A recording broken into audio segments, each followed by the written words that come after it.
तुमच्यावर अजून एक आरोप होतो, की तुम्ही जे सपोज पॉस्को असेल किंवा रेप असेल या केसेसमध्ये आरोपींची बाजू घेता किंवा म्हणजे पुरुषांची बाजू घेता, महिलांची बाजू घेत नाही. असं का बरं? तर कारण हे आहे की बऱ्याच महिला ह्या कन्फ्यूज असतात. कन्फ्यूजचं उदाहरण तुम्हाला देतो. जेव्हा एखादा पुरुष महिलेवर अत्याचार करतो तेव्हा ती काय करते की एखाद्या वकिलाची, खाजगी वकिलाची किंवा मित्राची किंवा कोणाची मदत घेते आणि मग ती FIR दाखल करायला पोलीस स्टेशनला पळते, बसते, कष्ट करते, FIR दाखल करून घेते. FIR दाखल झाल्यावर तिला एक गोष्ट माहित होतं की आपल्याला फुकटचा सरकारी वकील मिळणार आहे.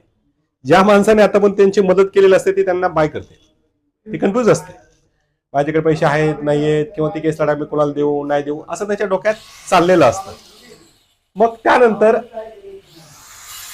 जवळपास 50% पेक्षाही अधिक केसेसमध्ये महिला हे शपथपत्र देतात की आमचा आपसात वाद मिटलेला आहे, मला ती केस चालवायची नाही. तर महिला ह्या कन्फ्यूज असतात की शेवटपर्यंत ती केस लढायची का नाही लढायची.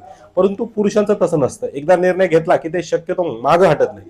परंतु महिला लोकांना कन्फ्यूज करतात, वकिलांना कन्फ्यूज करतात, पोलिसांनाही कन्फ्यूज करतात.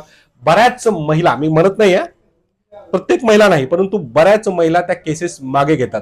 त्यामुळे एखादी केस घेतली आणि ती लढायची नाही सोडायची तर माझ्या जीवावर येतं. त्यामुळे मी अशा महिलांना सुरुवातीलाच नाही म्हणून टाकतो.